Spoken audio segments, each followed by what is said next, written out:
I'm Russell Patton, class of 2024. I play running back at Far Northeast Warriors. And stay tuned for the commit. And you're listening to Playmakers Corner.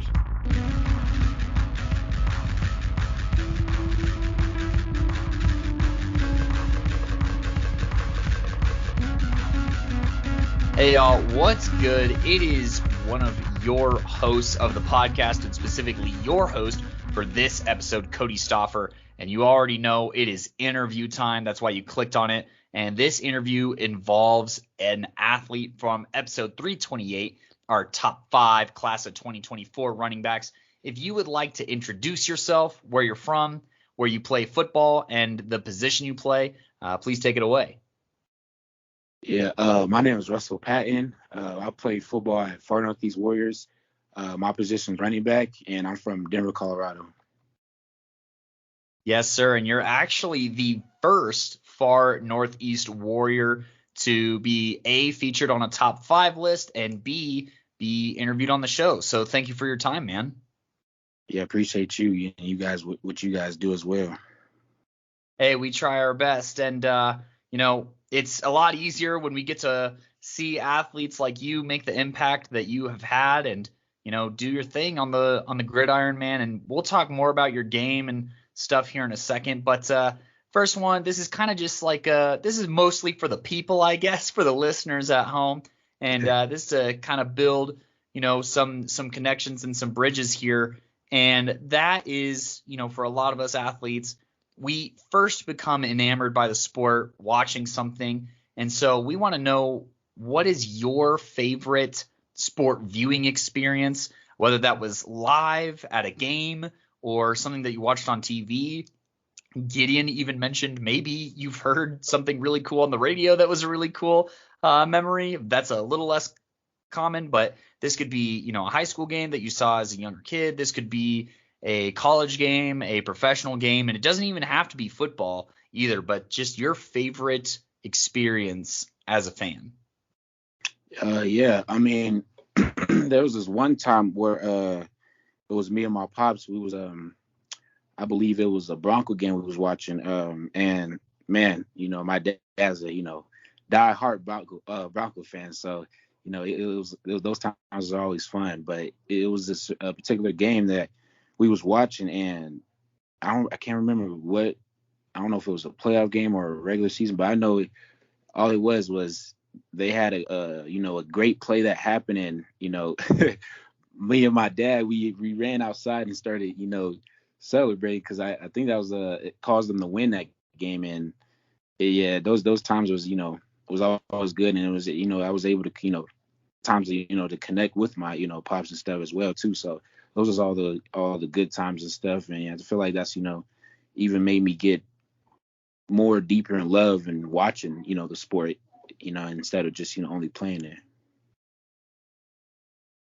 I am so familiar with that feeling where something so hype happens that you got to run outside and let the whole world know that something good happens, and the Broncos have had quite a few moments like that. Not recently, but, in my lifetime at least. And during that Super Bowl run, definitely some moments that were super emotional and awesome. I think I did something similar to that when they beat the Chargers to secure the number 1 seed at home. They went from Brock Osweiler back to Peyton Manning. So I know those moments. Now, my dad is a Chiefs fan because he's a lame like that. But, we've still had those moments, and, that's always special to have. So, and, hearing that you kind of enjoyed watching the game and stuff like that, that kind of is a nice bridge here, because we want to know, and the listeners have got to know, who are some players that you've modeled your game after. This could be past, present, what have you, but anytime you're running, you're trying to play like these players.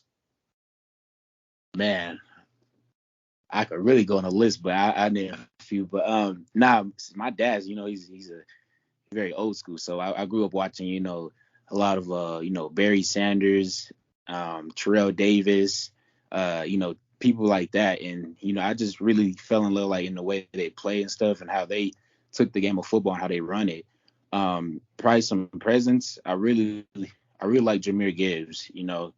I really like the way he uses the field and how he runs the ball. Also like Robinson as well. He's a great running back. Also like what's his name, Chris McCaffrey.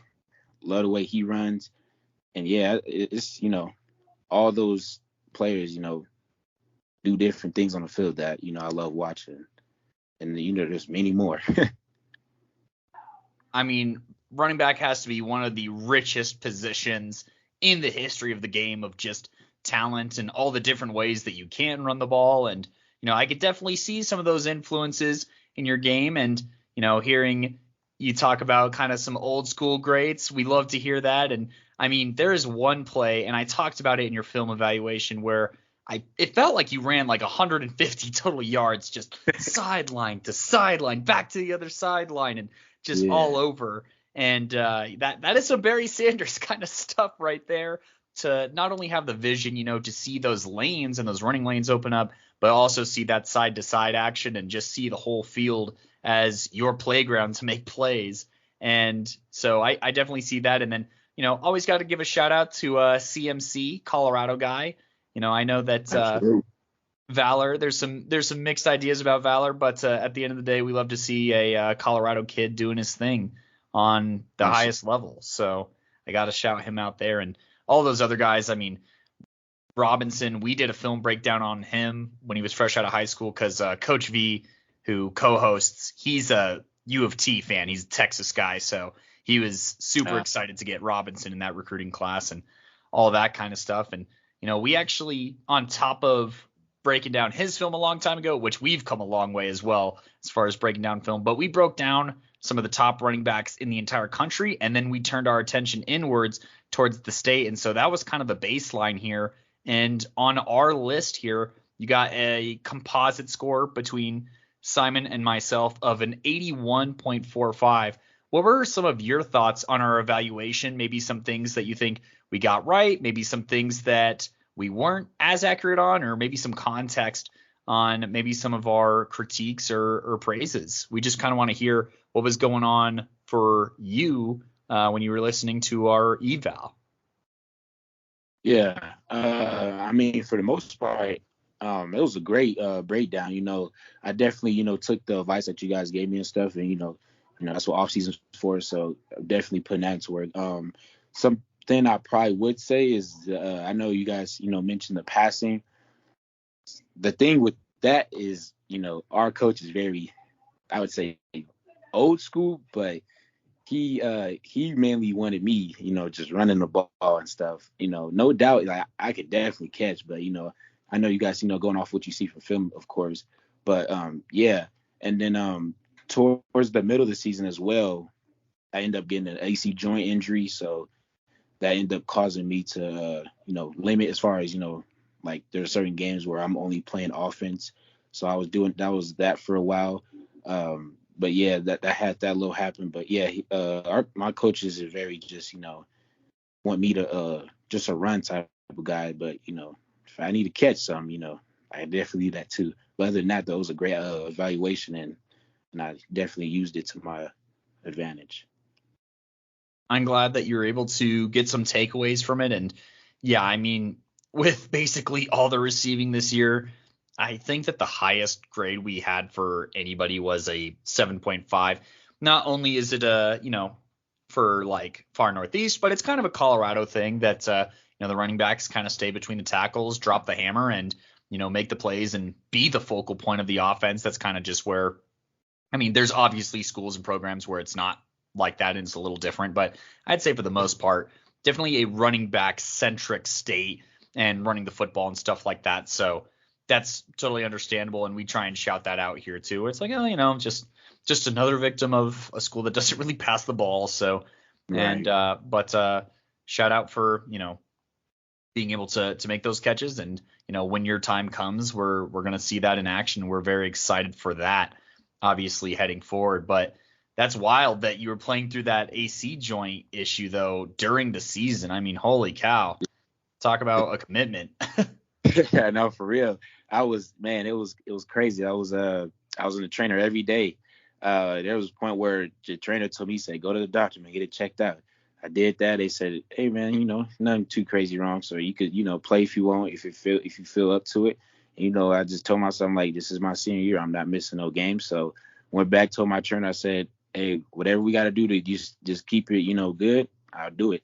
So I was in the trainer every day before and after practice, and then even after games, just getting it worked on and stuff, and thugged it out to stay the whole season. Yes, sir. Gotta respect that. And I mean, that's something that doesn't really get talked about too. Is obviously you want to do everything in your power to just keep your mind right and then your body right for the whole season, regardless. But also the time it takes if you do sustain an injury to kind of fend it off more or less and stay afloat that way, I don't think really gets talked about enough. So Right. it's nice to hear just like kind of the focus and the emphasis that you had on it, as far as, I knew that I needed to show up and I knew that I needed to get that work done. And otherwise it wasn't going to be great. So just hearing kind of the way that you're focused on that, I think is a great message for some of the younger guys who, got their chances or need to know, like, hey, if I'm facing an injury, what do I need to do? Well, you need to show up early to practice, get first in line for the trainer, and you need to take care of business before and after practice as well. So, thank you for sharing that with us. And, I kind of want to just see, it could be from this season, it could be from another season or what have you. It could be from not football entirely, but what is probably your favorite memory playing football or just playing sports? Man. I'll probably say my favorite memory of football, even though, I didn't have a big impact, but I think it was when my freshman year when we won state, that group of, just playing with that group of teammates, it was just fun. And then the trip we had, to go to the play at the national championship, it was just it was fun. We got to bond a lot too as well on the bus and where we was at stands. So I feel like that was just a memorable time, and it was just overall fun and we just got to bond as a brotherhood, and I think that's important as well. So I think that's probably one of my favorites out of all of them. Yeah, those relationships and those memories, those never go away. And that's really the beauty of the game and why we love it so much and why we continue to pour ourselves into it, and, why we continue to bet on ourselves and push ourselves in the name of this game. Because, I mean, it just really has those special moments and those brotherhoods that, I mean, you get in other sports, but I feel like, a lot of sports, you could put in sweat and tears, but I feel like football is a little bit closer to the blood, sweat, and tears part of it as far as the physicality and stuff goes. Yeah. So, and it's funny that you bring that up, because I got to be honest, it's such a fever dream to look back and think about, there was the fall season, there's the spring season. I always get mixed up who was playing when and how and where and all that, but I think that championship really means a lot for the school and for that community as well. And so, to be able to do that, that's something that can never be taken away, is that championship. And I know people try and discount it all the time, but a ring is a ring at the end of the day. So, right. And it's chilling in the trophy case, I bet. So how can you front on that? No, yeah. I mean, it was like I said, it was definitely it was fun. Even though I didn't really contribute as much as I would have liked it to, due to upperclassmen and stuff. But like I said, yeah, those moments you just definitely want to cherish. Those, like you said, they don't go away.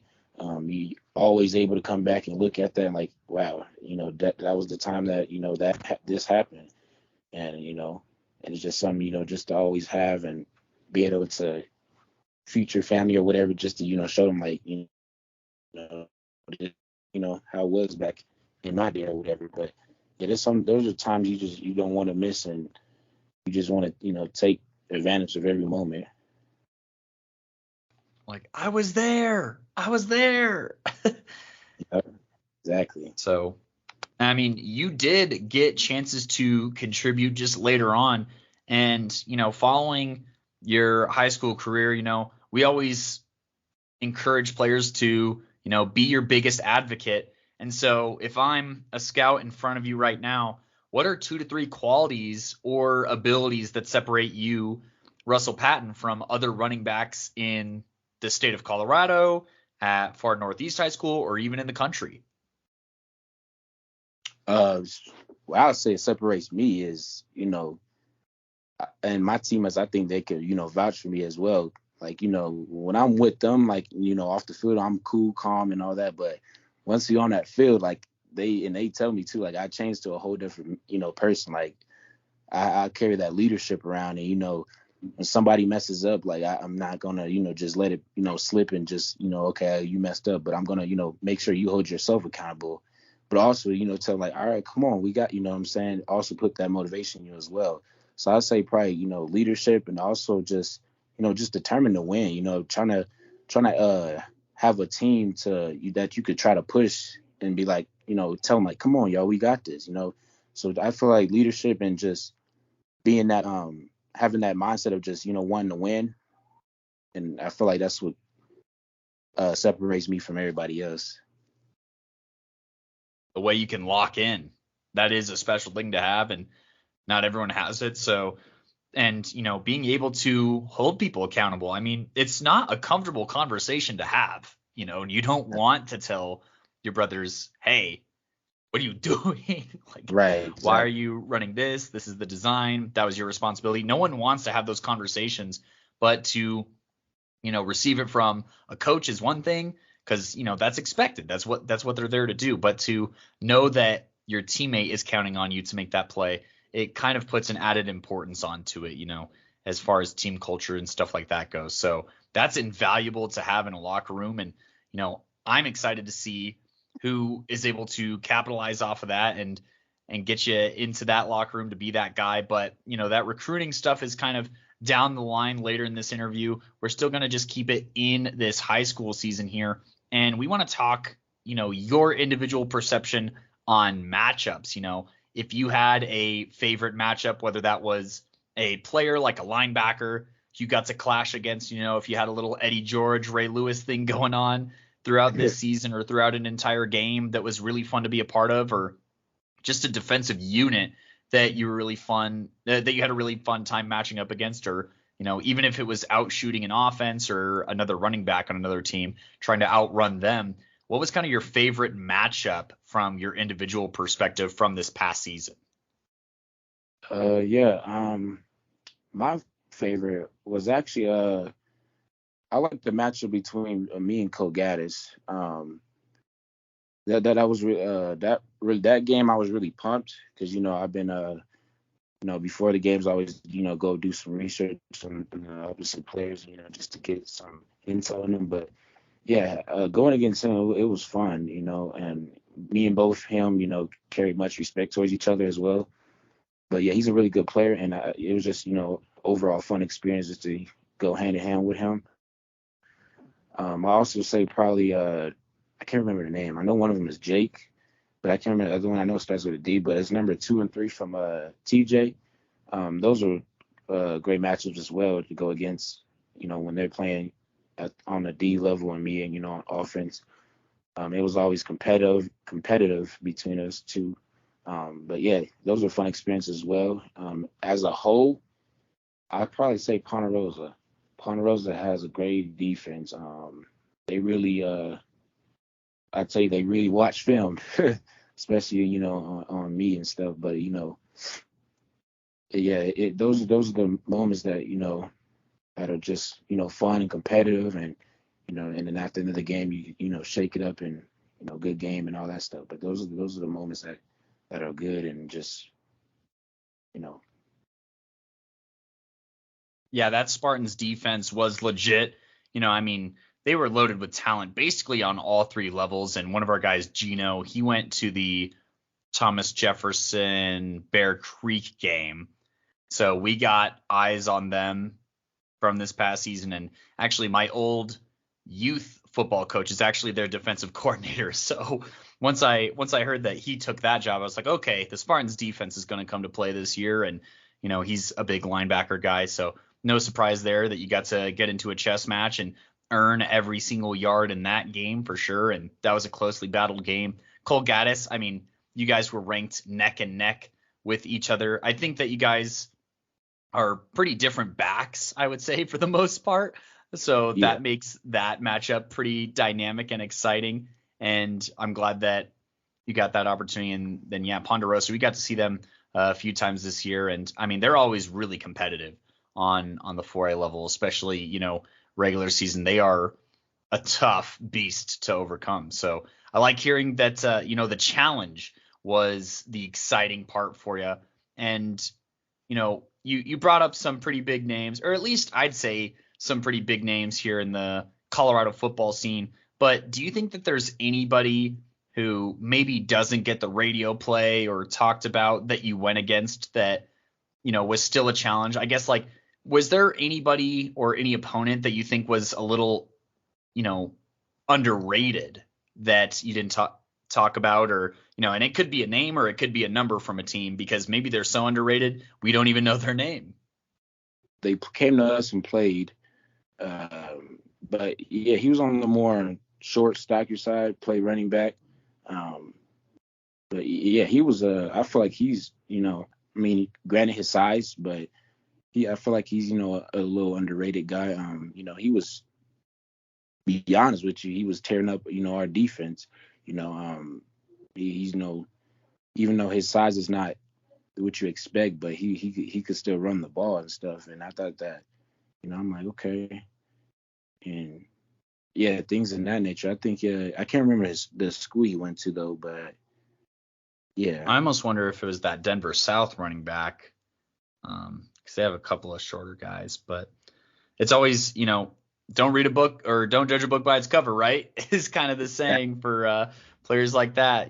I think of like Philip Lindsay even, back in his day, not the biggest guy, but tear you up if you give him the chance to. Right.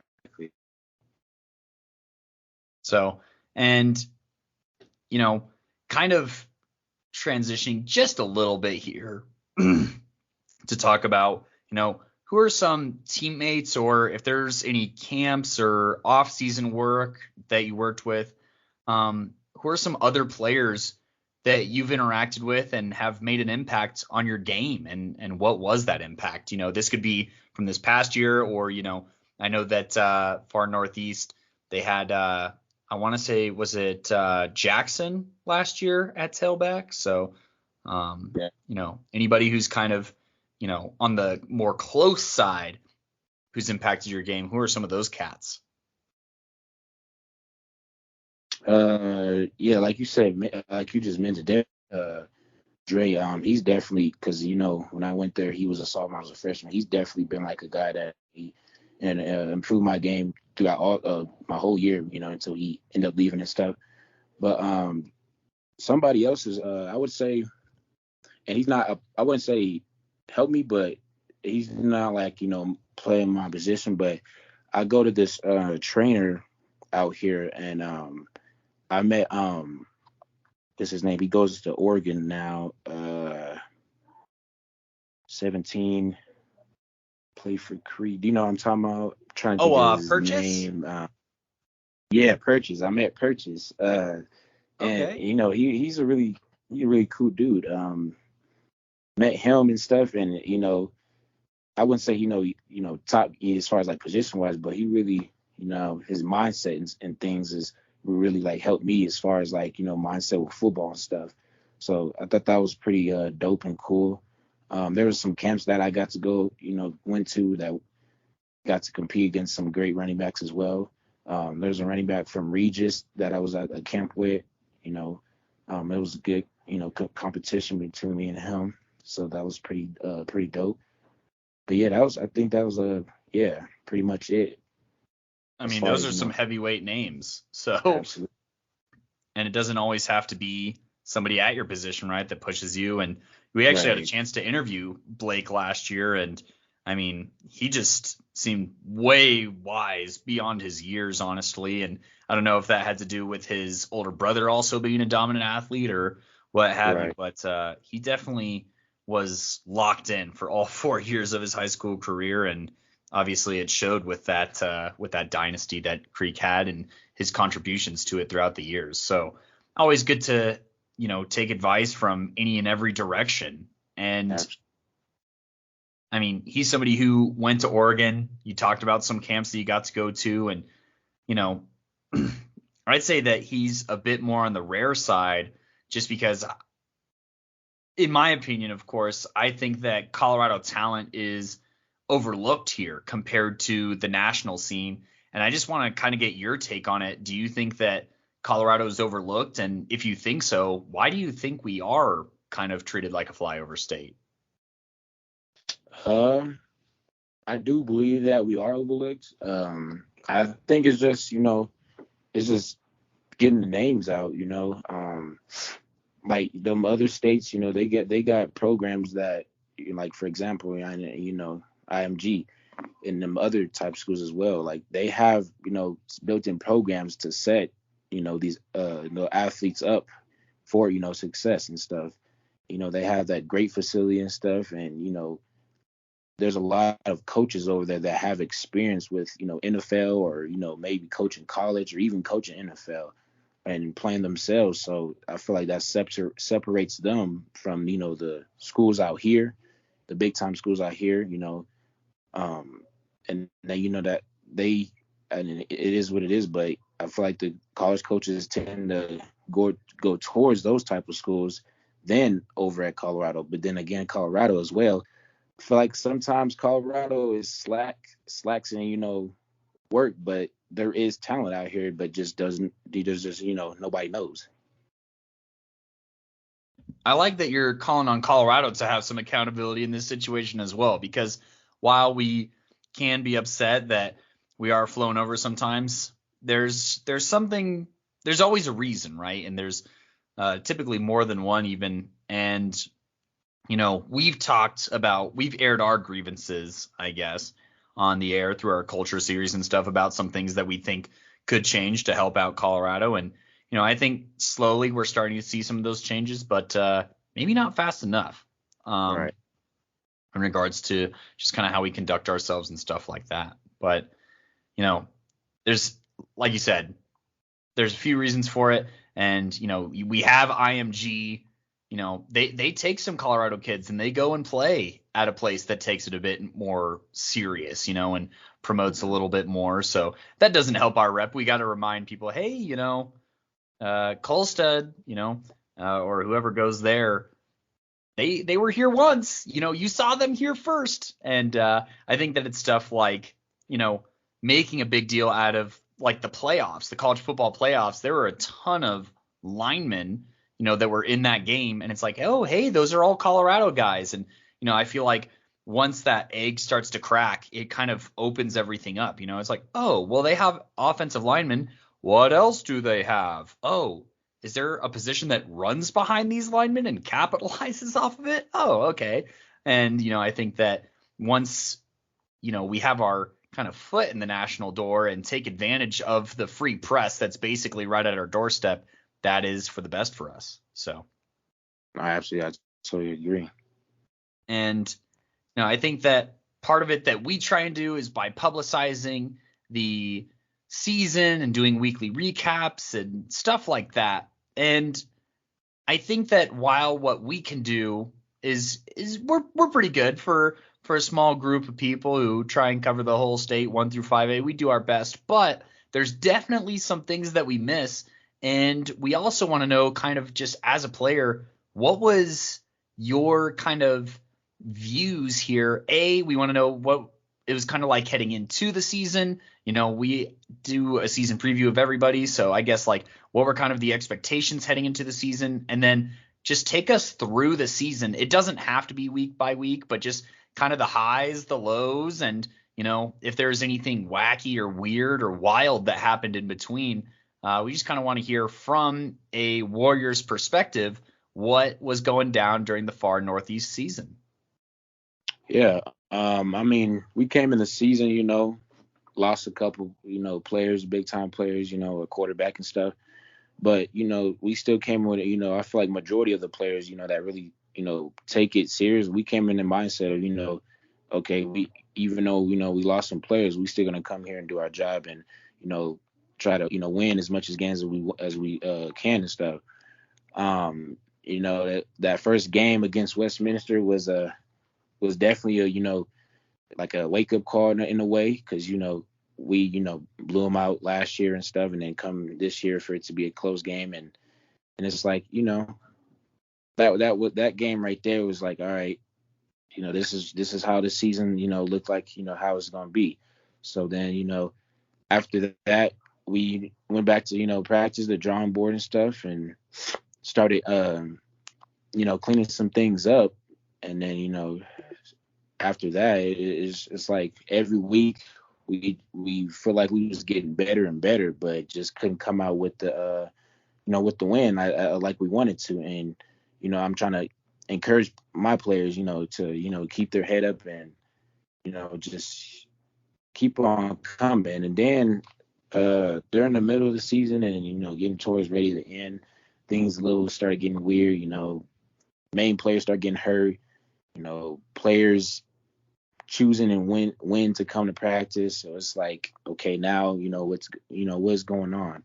And especially the hurt aspect, because we didn't have as much players as we would normally have this year as well too. So the main players getting hurt really hurt us as well as too. So, and yeah, when we got the 2 wins we did get, and we took it, enjoyed it and all that stuff, but there was still things that wasn't being done in practice like it should have been, that could have prepared us even more to have a better season that we had this year.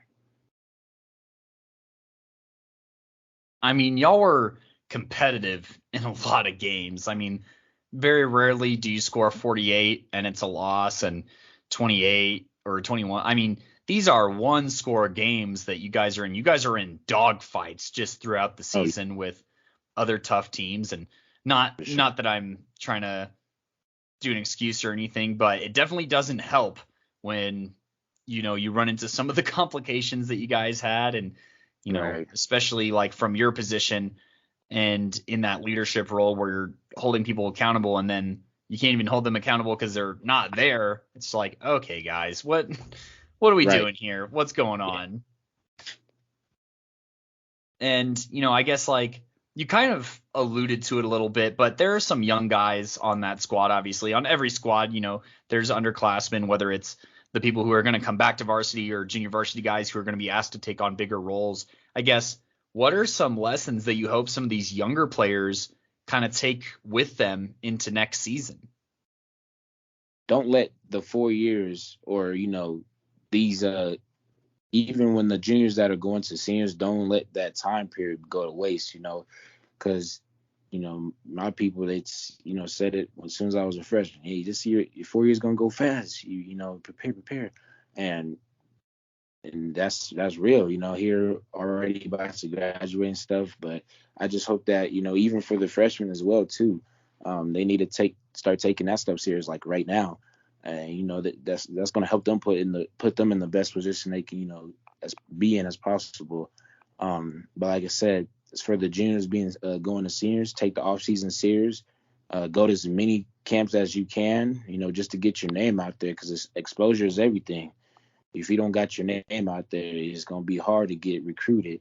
And, that's something I had to learn myself as well. So, but yeah, I think just, having that mindset of having a winning mindset and just, taking everything serious and not taking things for granted would be my biggest advice. I mean, the talent is definitely there, as proven by the scores and the big plays and stuff like that, and the ability to kind of sustain that and just see kind of the talent that y'all have had at various positions. the keys are there. It's just time to kind of put all those puzzle pieces together. And I think that, if everyone's locked in, and from interviews that I've had with guys from teams who've gone really far in postseasons, stuff like that, it has to be a group goal and a group message. And I think that everything that you're preaching is going to be, integral to improvements and, even more so to that team success and, just hitting that stride. And talking about younger guys, who are some players that we should expect to make some noise next year? Definitely my guy JJ Matthews. He's gonna be a special player next year. I'm looking forward to see what he do. I will also say Kylan Jones. He was backup running back as well. He's been progressing, and I see the progression in him every year since he as we've been together. And I think he's gonna do some great things his upcoming senior year. And yeah, and I think those are the main two players that I see that are gonna be doing some great things their senior year, and I'm excited to see as well. And we appreciate the notes, and glad to hear that the Northeast tradition of having a strong running back looks to continue, honestly, heading forward. And I guess while you guys have had that success in that line of running backs, what does it mean to you to be a far Northeast Warrior and I'd say represent where you're from, and what's kind of unique about the far Northeast community and the school as a whole? I mean, you pretty much said it right there, the community. I feel like the far Northeast Warriors and the coaches and stuff, they play a big part in the community. Coach Lindsey, he always does a good job of making sure that his community is taken care of, and he wants the best for his team and the community. So I think that part right there is a important thing to them, and moving forward is gonna wherever they go is gonna be a good program.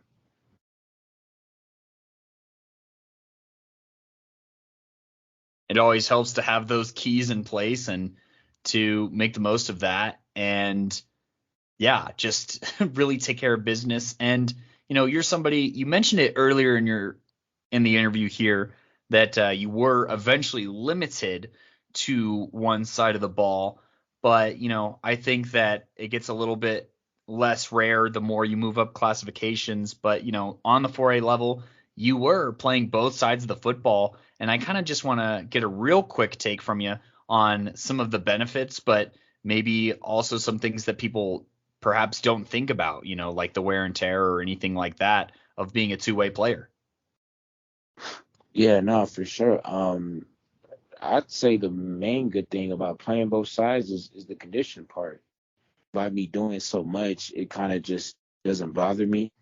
Yeah, I think the main benefit from it is definitely conditioning and being able to, be in the game, not just, one side of the ball, you're just in the loop for that, for your position, all that, but being leaders on both sides and being able to make an impact on both sides is a real good thing.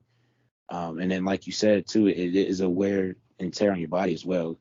Like there's times where I can't even walk after a game, but those are the good, those are the times where you feel like you did good and you put everything you could have when you're not feeling so well, and then that's when the recovery part come in, and that's the part that gets enjoyable as well too. But yeah, I think the conditioning part as well is a good benefit from it though.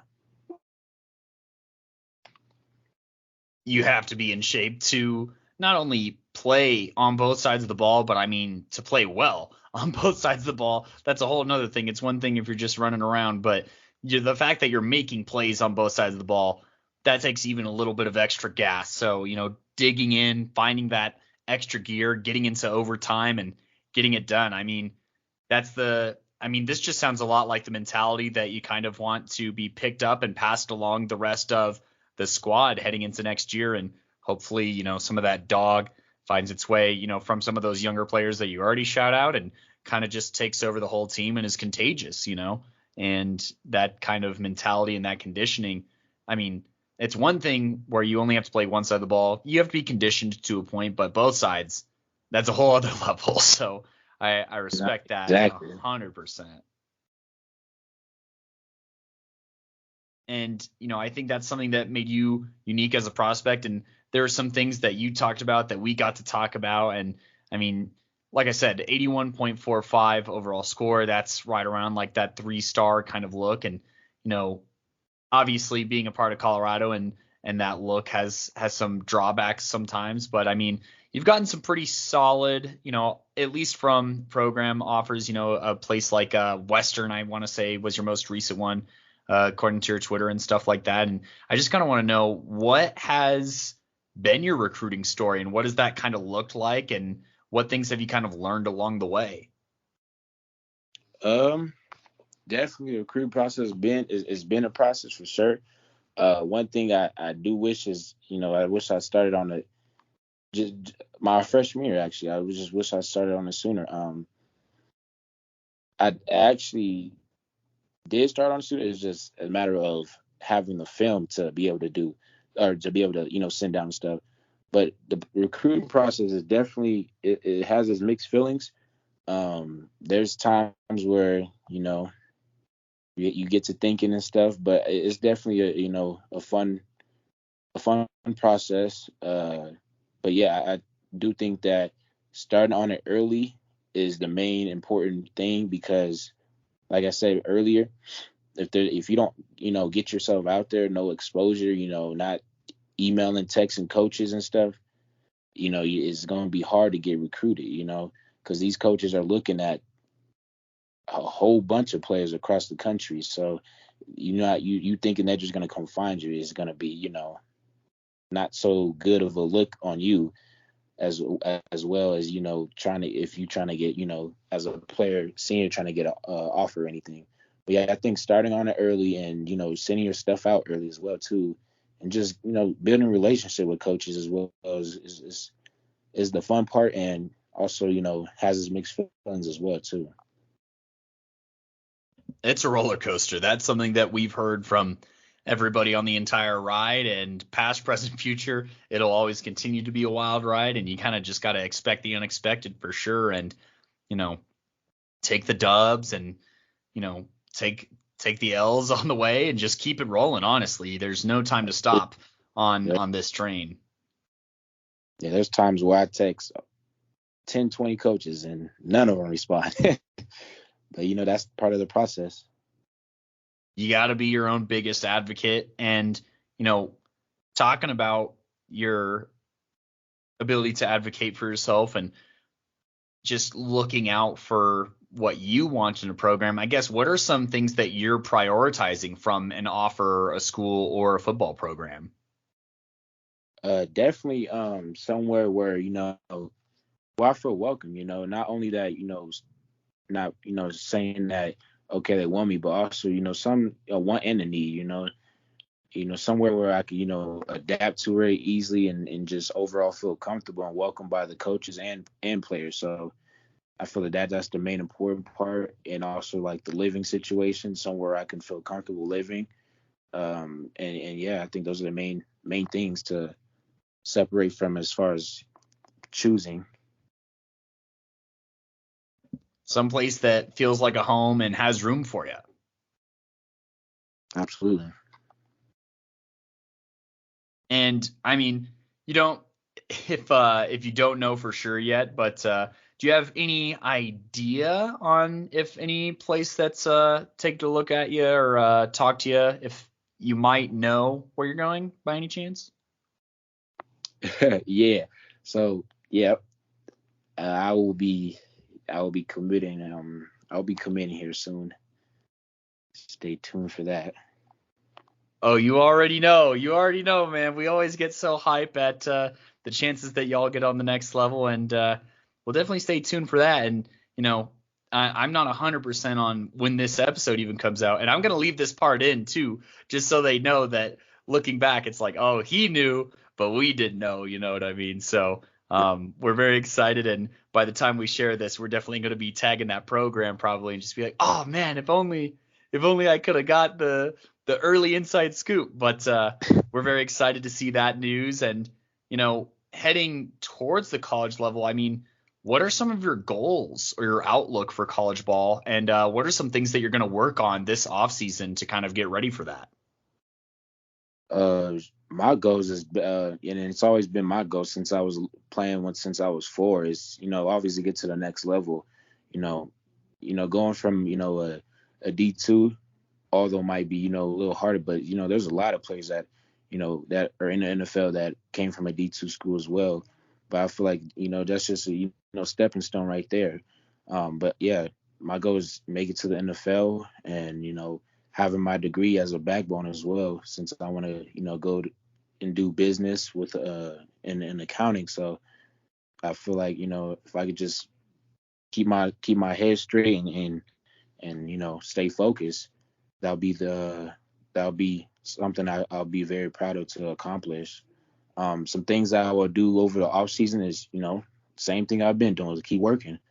There's going even the season, as soon as the season was over, I was already back in gym and field and trainers and all that stuff. So yeah, it's just nothing changes. Just keep on working, get better in my game, and find go to that cause that that I want to, and put on the show and have fun. Yeah, score touchdowns on Sunday, and then PMC hits you up to do their taxes on that Thursday and pays you straight cash for that too. Just keep the cash flow coming in from a variety of ways with that degree, man. But no, I recognize that, and it's awesome to hear that you've been able to get back in, and that AC thing, sounds like you've been able to overcome that for the most part in the off season, and give yourself both the time to still work and also be 100% and give your 100% to whichever program is lucky enough for that. And you mentioned it, there's guys who from our very own D2s here in Colorado. I think of like an Austin Eckler who's been doing his thing for a while in the NFL. He was a Western guy. I think of Ryan Jensen. He's an interior lineman who's from CSU Pueblo, and all over the place there's stories about that, and you can find those instances. I mean, back when Northern Colorado was D2, Vincent Jackson. So, the path is definitely there, and you got the mentality for it, and we're rooting for you to accomplish all those goals. And I think that somebody else that would be rooting for you right now is that starry-eyed state championship freshman version of yourself. And if you could have a conversation with that freshman version of yourself, whether it was about recruiting, whether it was about relationships with teammates, coaches, whether it was about stuff on the field, whether it's X's and O's or about academics, which I mean, it seems like you have that figured out. 3.89 GPA, that's better than I did. So, but any advice that you would give to yourself if you could have a conversation with freshman you, what would that conversation kind of look like? Yeah, if I had a conversation with myself my freshman year, I'd probably say mindset. I think me as a freshman, I think my mindset was kind of off in a way, not in like a terrible or a bad way, but I just think that since I was always hard on myself, and and I feel like that had to deal with a lot of times where since I was being so hard, it would mess up my game and then end up causing me, not being able to, get the reps that I needed or get the reps that I wanted. But that I think what I would tell myself is not to be so hard on myself and just take things, day by day or, minute by minute and just not being so, rough, and that ended up impacting my game. Out of all the advice that I've heard on this show, my entire time doing interviews, that one is probably the most that I've related to, because it's just such a delicate balance of you want to hold yourself accountable, you want to push yourself, but Right. there's a point where it starts to kind of turn into a black hole, right? And just suck the life out of you. And Absolutely. I could not agree more. You got to find that balance. You got to push yourself. You got to want it, all that cool stuff. But I feel like what a lot of, especially young athletes don't realize is you can have all that and you could still, appreciate the work that you're putting in, enjoy you still got to celebrate the wins where they come and when they come, right? And Right. finding that positive self-talk and that in between of, holding yourself accountable. I mean, I appreciate the heck out of you bringing that up because, I mean, that's probably the advice I would have given to myself. Like, hey, you're getting these reps with these guys for a reason, right? You know what I mean? Like, you need to stake your claim and you need to be confident in where you're staking your claim, and you need to appreciate the game sometimes. Yeah, for real. So I appreciate you sharing that, and I appreciate you coming on the show, and I also want to just give you some time to shout out everyone who you appreciate now that we're kind of at the end of this interview, whether that's, friends, family, coaches, players, teachers, just anybody who you'd like to shout out who's been important to your academic or athletic career. And we want to just give you as much time as you need to just shout out the real ones here. Yeah, definitely, my family, they've been really a big part of my journey and stuff. My definitely, especially specifically, my older brother, my mom and stuff. Definitely my old teammates, and even teammates from last year. We've learned a lot from each other, and all my trainers as well. I want to, shout out as well. They really, prepared me, especially this previous season. Shout out trainer KJ. He really, prepared me for my senior year, and I feel like with all the things he's done for me has impacted my game a lot. And also, even my coaches as well too. Even though they coach us and stuff, but they also preach a lot about just life. And granted, I take that stuff in and use it to my best of my ability, and yeah. And from here at PMC, we got to show some of our love for them as well, because without them and without that support system and everybody pushing you and yourself, we don't get to evaluate your film and, make history here with the first Far Northeast Warrior on the show, the first Far Northeast Warrior, in our top 5 and everything like that. And I just want to thank you so much for joining us today. And, for people to follow your story, see your announcement, we want to just give you a second here. Where can the listeners here find you on socials? Yeah, so my IG will be _RJ the code is _ Twitter is just Russell Patton 30, and yeah, those are about only social medias I really be on. And I appreciate you guys, for having me and keeping tabs on me during this high school journey. The pleasure was all ours, and you heard it here, folks. Go follow the guy here on those socials, and while you're at it, if you haven't already, make sure you're following us on Twitter /X at Playmaker Corner, on Instagram at Playmakers Corner, Facebook, we are Playmakers Corner, we're a brand page, and you already know that we're going to post some clips from this interview on our TikTok, as well as some highlights as well, and a little bit of, our evaluation of Russell here on our TikTok at Playmakers Corner. Some of those will make it to YouTube as well as Reels and stuff like that. So find us on YouTube, Playmakers Corner, where we also post our episodes in addition to Spotify, Apple Podcasts, Google Podcasts, and basically anywhere else you listen to podcasts. Like, follow, subscribe to all of those, and turn on notifications so you always know when we got some new content out for you. And I have been your host for this episode, Kodey Stoffer, and I'm out.